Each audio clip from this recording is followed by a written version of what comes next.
So welcome for today's class of class 10th Konkani grammar. So the continuation part I will be doing in this class. So chone praman badal. So we reached on 26th one, right? So write down. चूड आदिल्ली दू मानायाक माती घालून दिता. लिंग बदलून बऱ्यात. चूडू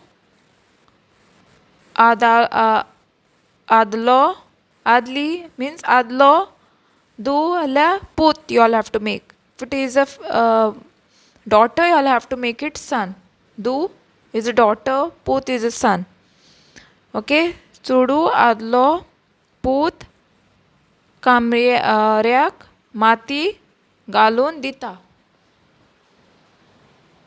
Okay, next.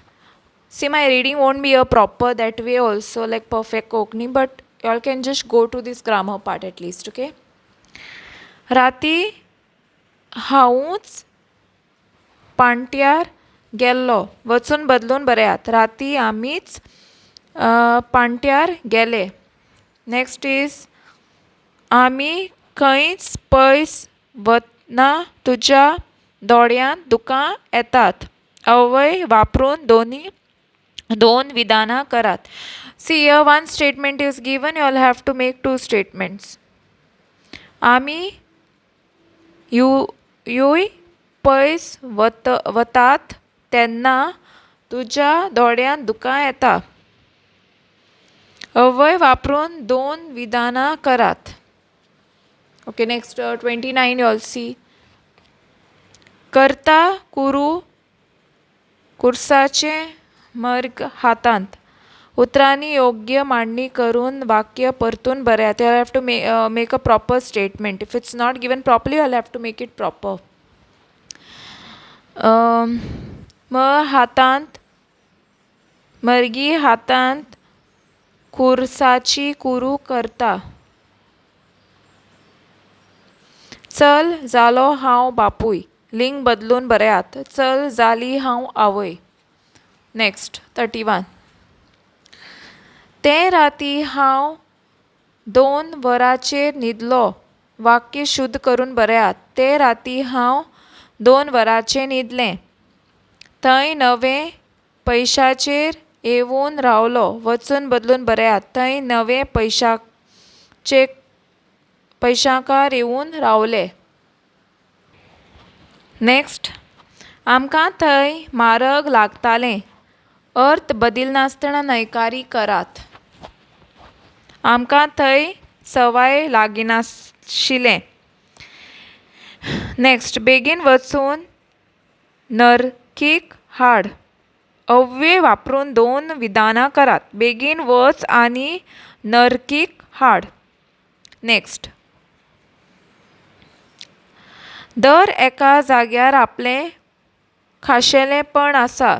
कुरू केल्ल्या उतरांनी जाती बऱ्यात. एका means this is a विशेषण and आसा means this is a क्रियापद. Next is 36. सुरो बायलेक मारता दादलो घेऊन. उतराची योग्य मांडणी करून वाक्य परतून बऱ्यात. This is not a proper statement. हे स्टेटमेंट सारकें ना, सो तुमी तें सारकें करून बरोवपाचें. दादलो बायलेक सुरो घेऊन मारता. नेक्स्ट 37th इज 2 पोती आसा आनी 2 पडस. वाक्य शुद्ध करून बऱ्यात.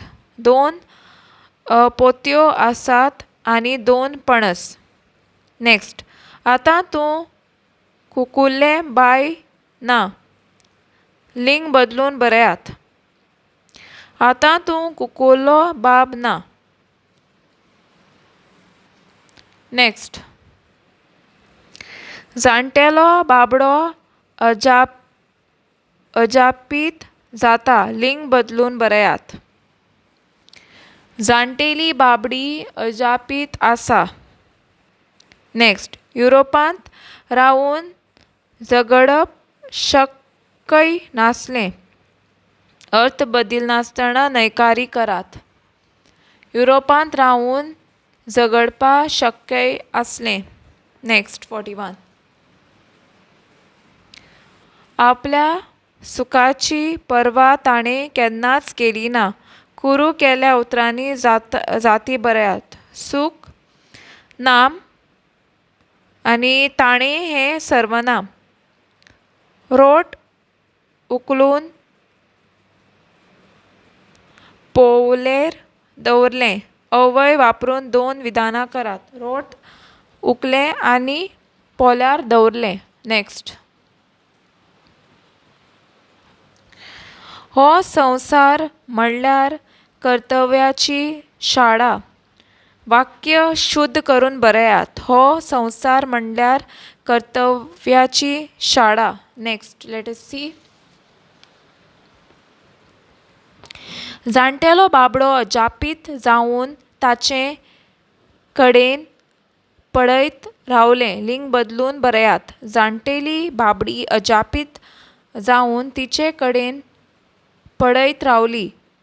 फाल्यां शेनवार जाल्या पणजे शिकतलो पूत घरा येतलो. कुरू केल्ल्या उतरांनी जाती बरयात. पणजी नाम येतलो क्रियापद. पणजी हें नाम आनी ही जात क्रियापद. नेक्स्ट.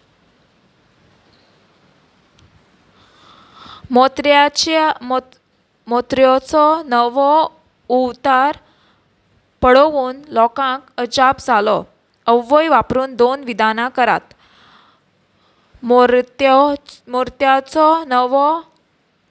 मुर्त्यांचो नवो अवतार पळयलो आनी लोकांक अजाप जालें. नेक्स्ट. तुमी जबाबदार म्हाका. वचून बदलून बरयात. तूं जबाबदार म्हाका. नेक्स्ट. तो पळयत हे वाटेन बेश्टोच दोड्या तेवटेन चलता. उतरांनी योग्य मांडणी करून वाक्य परतून बरयात. तो बेश्टोच हे वाटेन ते वाटेन पळयत दोड्यान चलता. नेक्स्ट. मागीक तांबडोच खूब बरो दिसता. अर्थ बदलनासतना न्हयकारी करात. मागीक तांबडोचो खोर वायटसो दिसना. Next 50th one. प्रधानमंत्री आसले पयले जवाहरलाल नेहरू भारताचे. उतरांनी योग्य मांडणी करून वाक्य परतून बरयात. जवाहरलाल नेहरू भारताचे पयले प्रधानमंत्री आसले. नेक्स्ट 51. पुस्तक वाचून तो न्हिदलो. वचून बदलून बरयात. पुस्तक वाचून तें न्हिदलें. पातशाचें दुयेंस पळोवन दादले दुखी जाले. लिंग बदलून बरयात. बेगमीचें दुयेंस पळोवन बायलो दुखी जाल्यो. नेक्स्ट. रेंवेचेर धांवप कठीण आसलें. अर्थ बदलनासतना न्हयकारी करात. रेंवेचेर धांवप सोंपें नासलें. लास्ट. लोकांक ताचें सांतप खोर दिसूंक लागलें. वाक्य शुद्ध करून बरयात. लोकांक हाचें सांगप खरें दिसूंक लागलें. आशार्या खेळांत आमी खूब फाटीं पडले. कुरू केल्या उतरांनी जाती बरयात. खेळ नाम आमी सर्वनाम. मोटारीन लागून ताका बोवाळ हॉस्पिटलांत व्हेलो. अव्वय वापरून दोन विधानां करात. ताका मोटरांनी घालो आनी